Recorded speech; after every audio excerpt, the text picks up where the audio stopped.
Good morning, students. In today's lecture, we are going to discuss elementary concepts of differentiation.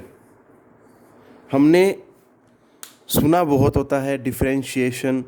जैसे हम +1 में enter करते हैं, from the very first day हमें बोला जाता है कि डिफरेंशिएशन सीख लो, इंटीग्रेशन सीख लो. तो ये क्या है बेसिकली, डिफरेंशिएशन क्या है, ये हमने आज के लेक्चर में उसके बेसिक कॉन्सेप्ट्स पढ़ने हैं बेटा. हम सिर्फ इतनी ही डिफरेंशिएशन कवर करेंगे जितनी फिजिक्स में हमें रिक्वायर्ड है बेटा. तो उसके लिए आपको चीज़ों को थोड़ा सा ध्यान से देखना पड़ेगा कि इसकी रिक्वायरमेंट क्यों हुई. सबसे पहले तो ये देखेंगे हम एक्चुअली जो हम वेलोसिटी और एक्सेलरेशन पढ़ते हैं उसी को कैलकुलेट करने के लिए सबसे पहले इसकी रिक्वायरमेंट पड़ी, इसकी ज़रूरत महसूस की गई. तो उसके बाद बाकी फिजिकल क्वांटिटीज़ जो भी रिलेटेड हैं which can be find out with the help of differentiation, उनको यूज़ किया जाता रहा. तो सबसे पहले मैं वेलोसिटी और एक्सेलरेशन पे जाऊं उससे पहले मैं इसका आपको बेसिक बताना चाहूँगा कि डिफरेंशिएशन है क्या, क्यों इसको यूज़ कर रहे हैं. जब हमें किसी फिजिकल क्वांटिटी में वेरिएशन को स्टडी करना हो with respect to another physical quantity, तब हम डिफरेंशिएशन का यूज़ करते हैं बेसिकली. एक एग्जांपल लेते हैं. मान लीजिए यहाँ पे एक कुआं खोद दिया जाए, इस तरह से एक कुआं बना दिया हमने बेटा, ठीक है. हम नीचे जा रहे हैं उसमें. अब नीचे जा रहे हैं तो मतलब हाइट या डेप्थ जैसे मर्जी बोल सकता हूँ मैं, वो बढ़ती जा रही है बेटा. अगर मैं इंटरेस्टेड हूँ in finding variation in temperature,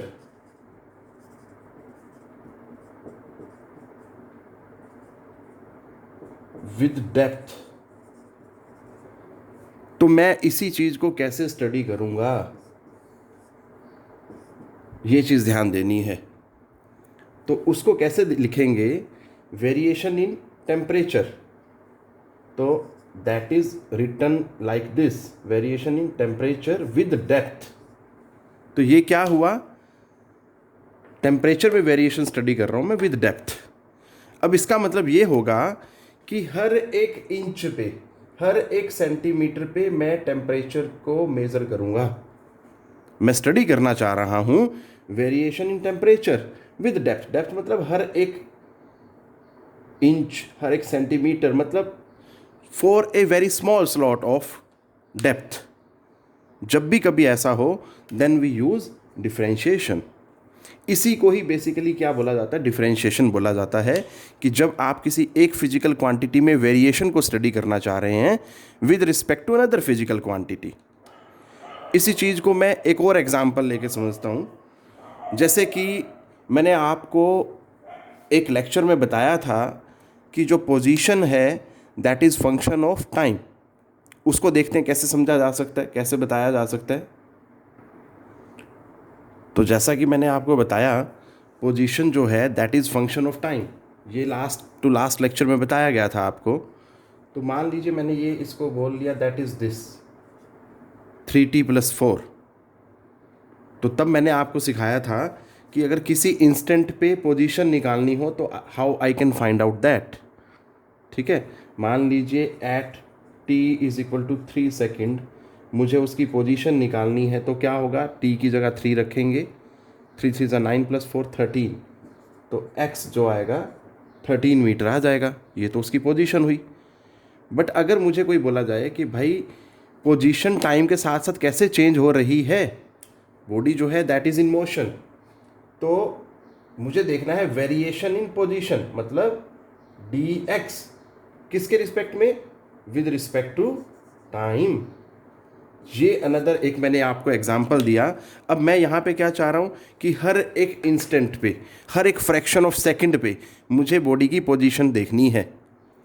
तो सीधा सीधा मैं ये बोल सकता हूँ कि डिफरेंशिएशन का मतलब क्या हुआ, जब भी आप किसी पैरामीटर को with respect to another parameter देखना चाहें हर एक इंस्टेंट ऑफ टाइम पे कि क्या उसकी पोजीशन है या क्या उसकी टेम्परेचर है, और भी बहुत सारे पैरामीटर, जो भी आप स्टडी करना चाह रहे हैं, बट अगर आप उनको माइन्यूटली स्टडी करना चाह रहे हैं, इंटेंसिवली स्टडी करना चाह रहे हैं कि how one parameter is varying और changing with respect to another parameter, तब हम डिफरेंशिएशन का बेटा यूज़ करते हैं।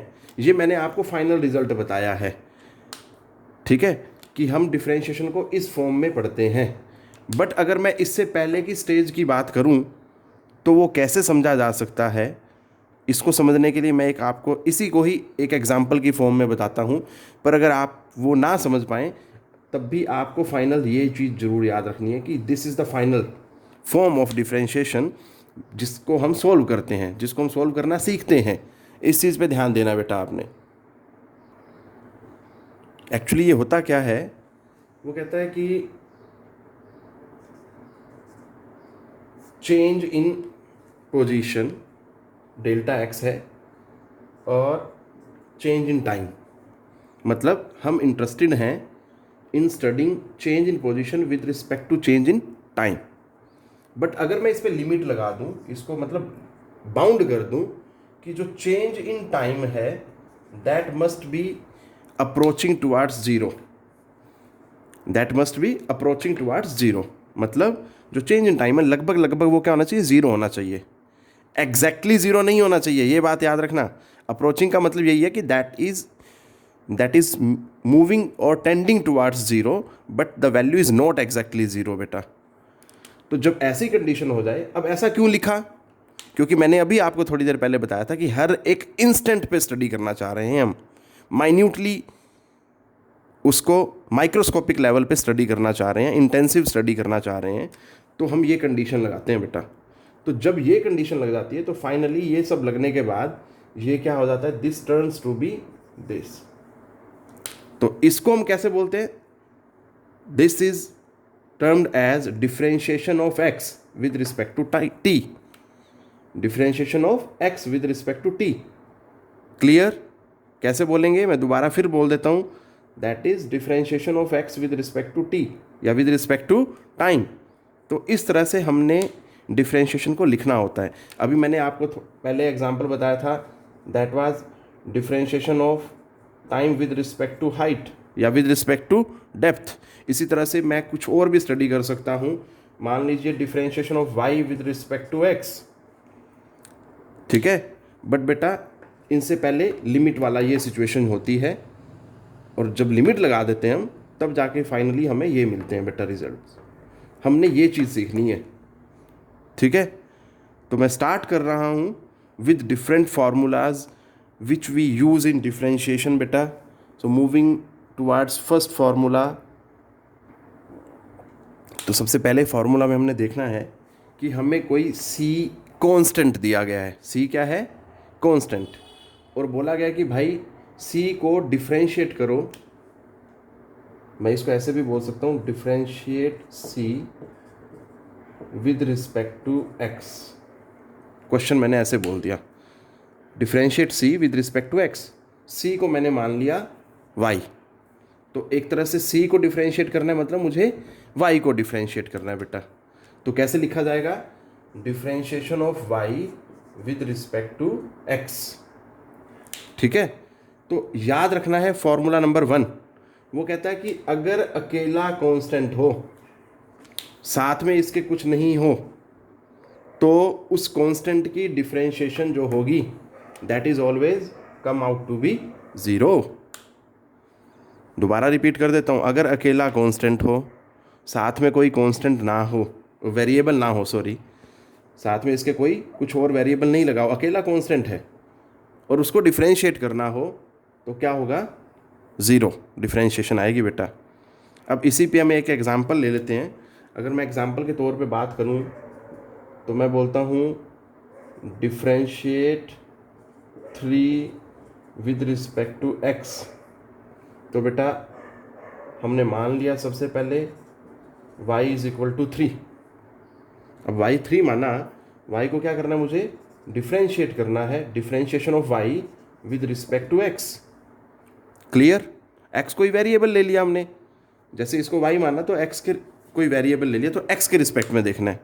अब ये पहचान कैसे होगी? सबसे पहले यहीं पे बच्चा फंस जाता है कि भाई ये कैसे डिसाइड कर लिया किसके रिस्पेक्ट में करना है। पहली बात, एक तो वो उसने आपको क्वेश्चन में लिखा कि विद रिस्पेक्ट टू एक्स करो। अब ऐसा होता है कि कई बार वो देता ही नहीं कि किसके रिस्पेक्ट में करना है, तो ऐसे हालात में कैसे करेंगे? तो बेटा जी याद रखना है, राइट साइड में जो भी वेरिएबल होगा जब तक वो ना बोले तो आपने उसके रिस्पेक्ट में करना है। जब तक वो ना बोले कि किसके रिस्पेक्ट में आपने डिफरेंशिएशन करनी है, तो उस कंडीशन में जो भी वेरिएबल यहाँ होगा इसके साथ लगा हुआ, तो आप उसके रिस्पेक्ट में करेंगे। मैं इसको एक एग्जांपल लेके और बता देता हूँ। पहले तो यही देखते हैं हम, differentiation of 3 with respect to x करना है बेटा मेरे को। तो 3 अकेला कांस्टेंट है, कोई वेरिएबल नहीं लगा हुआ, तो इसकी डिफरेंशिएशन सीधा सीधा 0। क्लियर? ये फर्स्ट एक एग्जांपल हमने देखा। अब मैं बता रहा हूँ आपको कि जब कोई वेरिएबल, ये तो कब है जब उसने ऐसे लिख दिया, और जब कोई वेरिएबल ना लिखा हो तो हाउ वी विल आइडेंटिफाई कि किसके रिस्पेक्ट में करनी है मुझे डिफरेंशिएशन। तो इसी क्वेश्चन को देखते हैं कैसे करेंगे। तो देखो अब यहाँ पे वो कहता है कि इसको डिफरेंशिएट करो।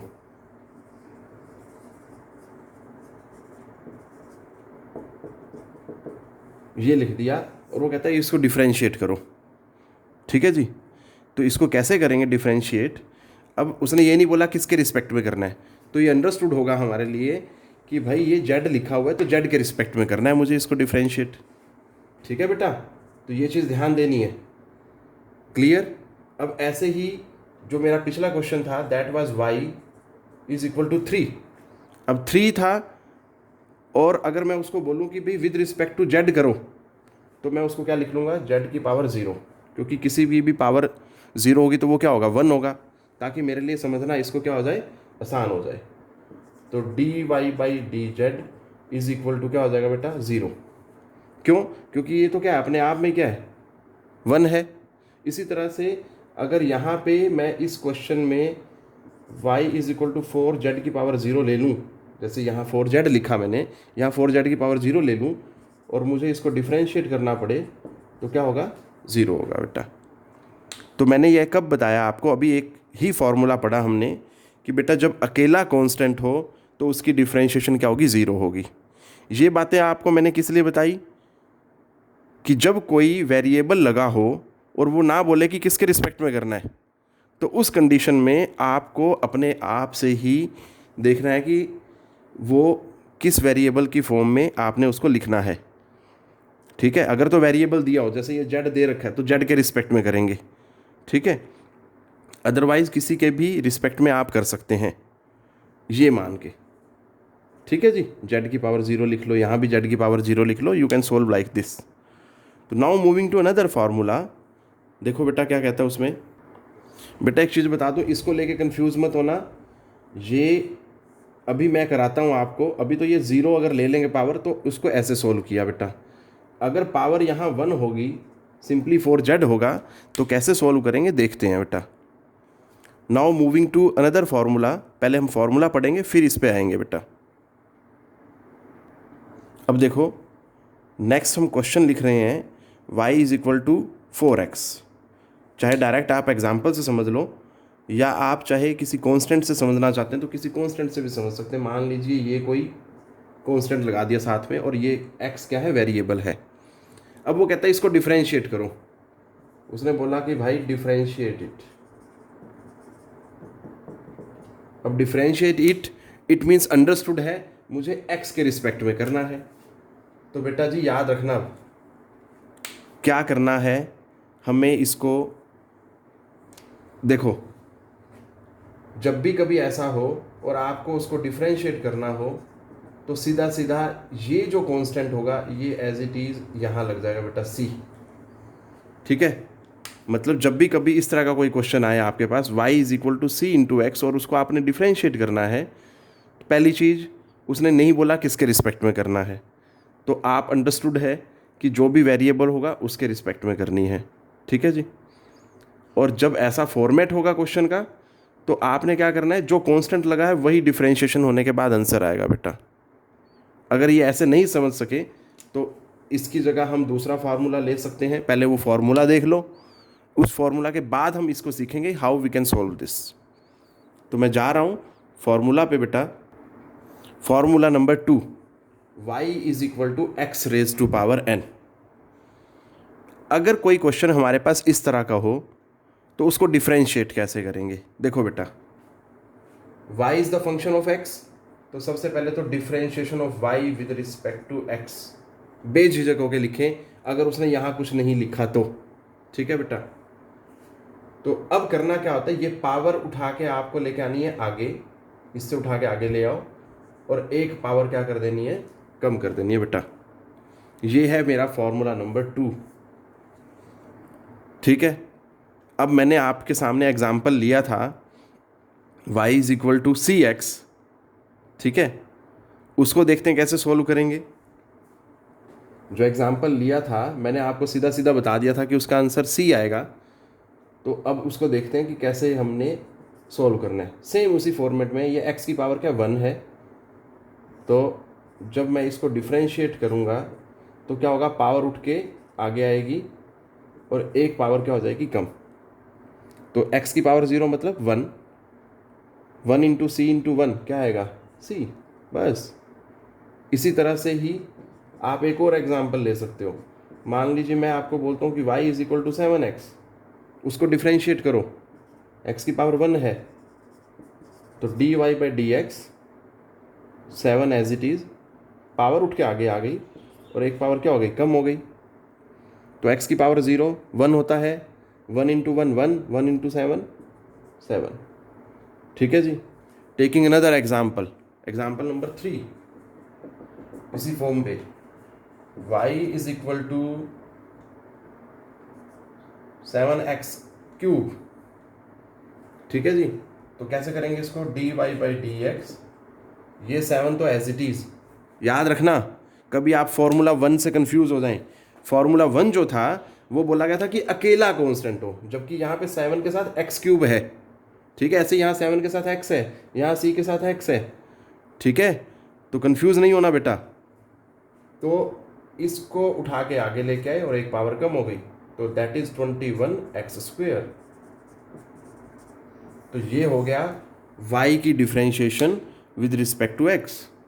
ये हमने फॉर्मूला नंबर 2 यहाँ पढ़ा और उससे रिलेटेड कुछ एग्जाम्पल्स देखे बेटा। ठीक है, now moving to formula number 3।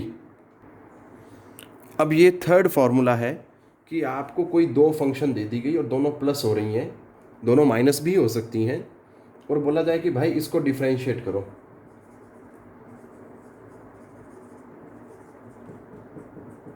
ठीक है जी, और हम मान लेते हैं कि हमें विद रिस्पेक्ट टू एक्स करना है बेटा डिफ्रेंशिएशन।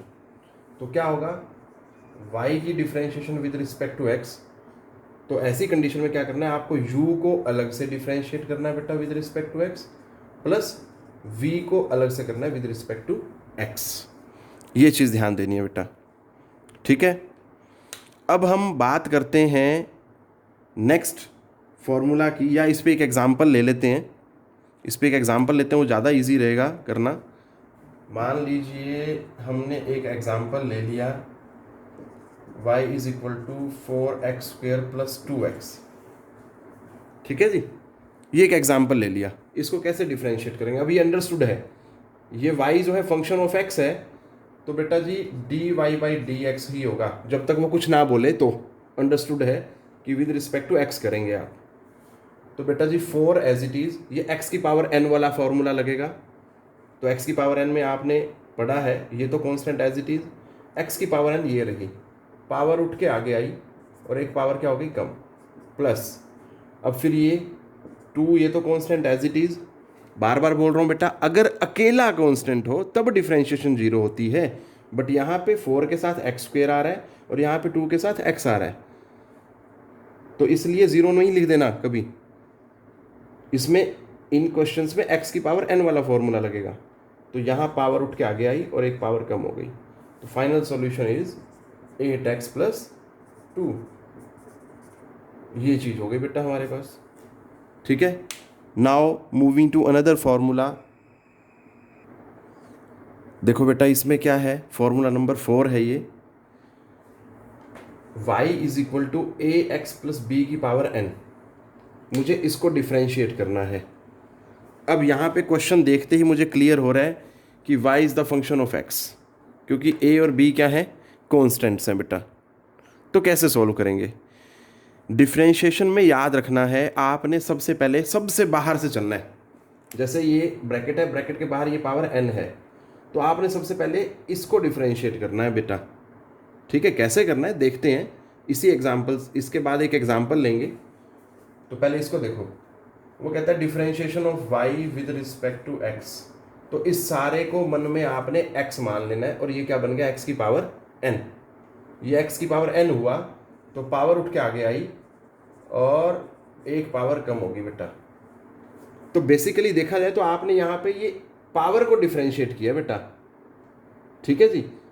इसके बाद हमने जैसे ब्रैकेट के अंदर घुसना शुरू किया तो बेटा जी मुझे अभी डेरिवेशन करनी है इसकी। मैंने आपको अभी बोला था कि जब भी कभी ऐसा होगा तो आपने सबसे पहले बाहर से शुरू करना है बेटा, हमेशा याद रखना है। यहाँ से शुरू किया मतलब इसको उठा के आगे लेके आए और इसको मन में x मान लिया थोड़ी देर के लिए सारे को। ठीक है, तो n है, ये पावर उठ के आगे आई और इसकी पावर क्या होगी, एक कम हो गई। ये तो पावर को डिफ्रेंशिएट किया बेटा। इसका क्या, इसके लिए तो अभी तक कुछ नहीं किया, तो अब मुझे क्या करना है, इसको डिफ्रेंशिएट करना है बेटा। इस तरह से देखना है ये। अब मैं इसी पे एक फॉर्मूला या एक आपको एग्जाम्पल लेके करके दिखाता हूँ कैसे करना है हमें इसको। फॉर्मूला तो बता दिया मैंने ये, ठीक है, देखो ज़रा कैसे करना है। हम एक एग्जाम्पल लेते हैं, जैसे कि y is equal to 3x plus 4 की पावर 3 बोल दिया बेटा मैंने, 3x प्लस 4 की पावर 3 बोल दिया। चाहे कुछ भी ले सकते हो, पावर 3 ले ली। अब इसको कैसे करना है, differentiation of y with respect to x। तो बेटा इस सारे को मन में x मान लिया, x की पावर 3 है एक तरह से ये, तो पावर उठ के आगे आई और फिर एक पावर क्या होगी, कम होगी बेटा। ये तो पावर को डिफ्रेंशिएट किया। अब मुझे क्या करना है, डिफ्रेंशिएशन ऑफ दिस, क्योंकि ब्रैकेट में ये है मेरे पास सारा, विद रिस्पेक्ट टू x। अब क्या करना है बेटा, जब इस पार्ट, देखो ये तो सोल्व हो गया ऑलरेडी, अभी इस पार्ट को डिफ्रेंशिएट करना बाकी है, तो क्वेश्चन ख़त्म नहीं हुआ। अब इसको हम डिफ्रेंशिएट करेंगे, कैसे होगा देखो, dy बाई डी एक्स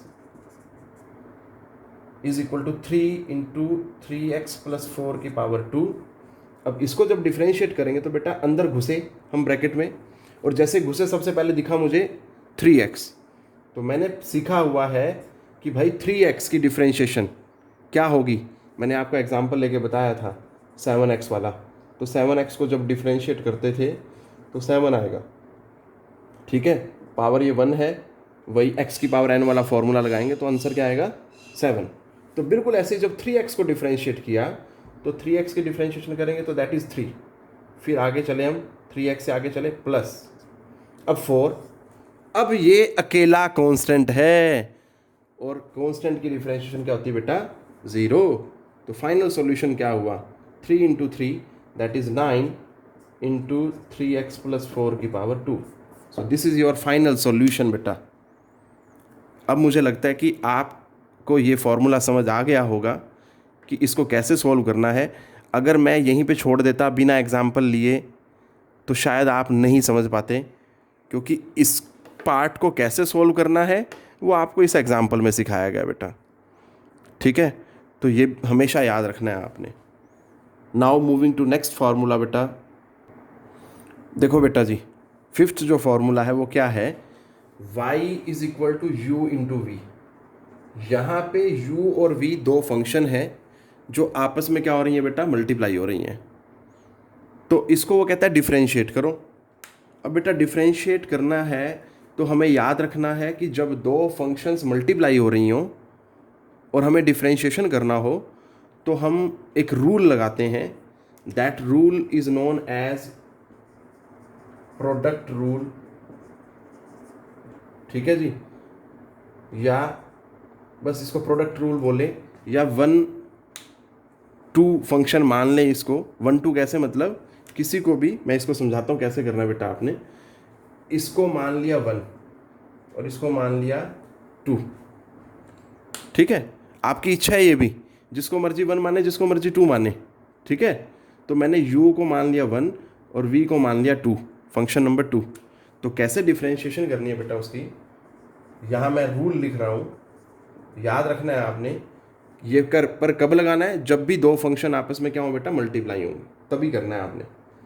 तो देखो जरा, d y by d x is equal to, rule कहता है कि फर्स्ट को एज इट इज रखो और सेकंड को डिफ्रेंशिएट कर दो बेटा, प्लस फिर सेकंड को एज इट इज रख दो और फर्स्ट को क्या कर दो, डिफ्रेंशिएट कर दो।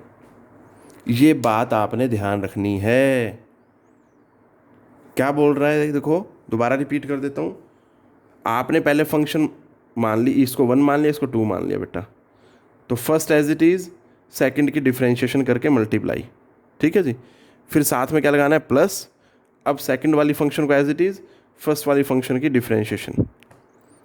कहने का मतलब क्या है, इसमें अगर हम गौर से देखें कि एक टाइम पे एक ही फंक्शन को डिफ्रेंशिएट कर रहा है, वो दो फंक्शन थी, एक u और एक v। तो पहले u को कांस्टेंट रख दिया, v को डिफ्रेंशिएट किया, फिर v को एज इट इज़ रख दिया, u को डिफ्रेंशिएट कर दिया बेटा। तो ये चीज़ आपने ध्यान रखनी है। इस पे एक एग्जांपल लेते हैं और फिर देखते हैं कैसे सोल्व करेंगे बेटा इसको।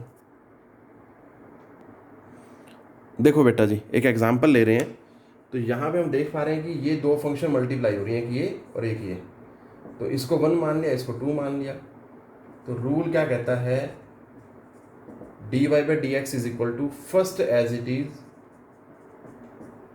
Differentiation of second. अभी मैंने डिफ्रेंशिएशन की नहीं, पहले मैं फॉर्मूला में फिट कर रहा हूँ इसको, प्लस अब second as it is differentiation of first with respect to x. तो अब इसको सॉल्व करेंगे बेटा। अभी तक तो हमने फॉर्मूला में फिट किया बस, और अब इसको हम सॉल्व करेंगे। 3x + 4 as it is. अब इसको जब डिफ्रेंशिएशन करेंगे तो इस सारे को मन में मान लेना x, ये x की पावर n वाला फॉर्मेट बन गया बेटा। तो जब x की पावर n वाला फॉर्मेट बनेगा तो पावर उठ के आगे आई और एक पावर कम होगी बेटा। ये तो पावर को डिफ्रेंशिएट किया। अभी अभी मैंने आपको थोड़ी देर पहले एक एग्जाम्पल लेके बताया था। ये आपने क्या किया, पावर को डिफ्रेंशिएट किया। अब इसकी भी तो फंक्शन की डिफ्रेंशिएशन करनी है, लो जी, प्लस अब ये एज इट इज, इसकी पावर क्या है, 1 है ऑलरेडी ये। तो अब 1 उठ के आगे आई और एक पावर कम हो गई। ये तो पावर को डिफ्रेंशिएट किया। अब बेटा मुझे आगे कंटिन्यू करना है डी बाई डी एक्स, और साथ में क्या लिखना है बेटा मेरे को, इसके डी बाई डी एक्स के साथ ये फंक्शन, इसको भी तो डिफ्रेंशिएट करना है, ठीक है जी। तो ये चीज़ ध्यान देनी है। अभी सिर्फ हमने पावर को डिफ्रेंशिएट किया बेटा। तो अब देखो ना, लास्ट स्टेप है ये। इसमें क्या करेंगे, d y by d x 3x + 4 2x + 3, यहाँ तक तो ये एज इट इज़ आ गया बेटा। अब मुझे क्या करना है, इसको डिफ्रेंशिएट करना है। अब इसको डिफ्रेंशिएट करना है तो इसके अंदर घुसे ब्रैकेट में, तो ये 1x है बेटा। कुछ नहीं लिखा हो तो इसका मतलब दैट इज़ 1x, ठीक है जी। x तो पहले से ही है, साथ में 1 लगा दिया बस। अब मैंने आपको सिखाया था y = 7x का एग्जाम्पल लेके, ठीक है जी। अगर इसको डिफ्रेंशिएट करते थे तो d y by d x is equal to 7 आता था। इसी तरह से यहाँ पे क्या है, 1x है बेटा। तो 1x की डिफ्रेंशिएशन करेंगे तो क्या आएगा, 1 प्लस, अब ये 3 क्या है, अकेला कांस्टेंट है, तो इसकी डिफ्रेंशिएशन क्या होगी, 0 प्लस, अब चलो यहाँ आगे x + 3 का होल स्क्वायर 1 3x + 4 की पावर 0। अब ये तो सारे की पावर 0 है, तो सीधा सीधा क्या आ जाएगा, इसकी जगह 1 आ जाएगा सारे की जगह पे। और अब जब आगे चले यहाँ इसके अंदर घुसे तो सामने क्या दिख रहा है मेरे को, 3x की डिफ्रेंशिएशन क्या होगी, 3, बिल्कुल इसी तरह से, प्लस फिर क्या है 4, और 4 की डिफ्रेंशिएशन क्या होगी, 0, क्योंकि वो अकेला है, ठीक है जी। अकेला कांस्टेंट पड़ा है और कांस्टेंट की डिफ्रेंशिएशन क्या होती है बेटा, 0। तो अब इस चीज़ को सोल्व किया और फाइनल सॉल्यूशन जो आएगा बेटा आपका 2 × x + 3 3x + 4, और ये तो पावर 0 है तो सारा 1 हो गया, 3 × x + 3 का होल स्क्वायर, ठीक है जी। आप चाहो तो इससे आगे सिंप्लीफाई कर सकते हैं बेटा, ठीक है। तो देखो ज़रा, d y by d x, x plus three को कॉमन ले लो, 2 3x plus 4 plus 3 into x plus 3। ये मेरा फाइनल सॉल्यूशन आ गया बेटा। अब आप सोच रहे होंगे कि इतनी सारी डिफरेंशिएशन पढ़ा रहे हैं हमें, क्वेश्चन पे क्वेश्चन क्वेश्चन पे क्वेश्चन दिए जा रहे हैं, इसकी यूटिलिटी क्या है फिजिक्स में बेटा? इसकी यूटिलिटी क्या है, एक आपको इस इक्वेशन से समझाना चाह रहा हूँ मैं। मान लीजिए ये इक्वेशन है पोजीशन की, और पोजीशन जो है that is function of time. जैसा कि मैंने आपको बताया था कि पोजीशन जो होती है that is function of time में है। अगर मुझे कोई बोले कि फाइंड वेलोसिटी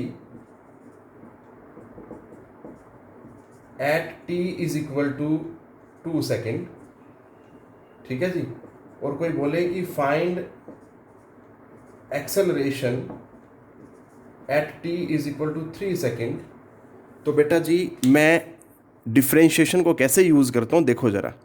तो सबसे पहले फर्स्ट अगर केस को लें हम, तो बेटा जी वेलोसिटी जो होती है rate of change of position या rate of change of displacement होती है बेटा।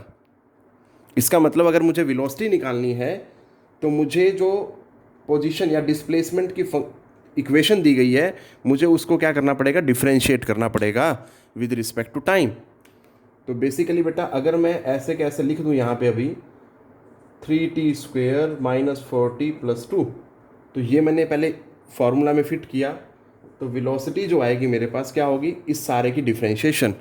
इसको डिफरेंशिएट करूँगा तो क्या होगा देखो ज़रा, 3 एज इट इज़, क्योंकि वेलोसिटी क्या होता है, डिफरेंशिएशन ऑफ डिस्प्लेसमेंट।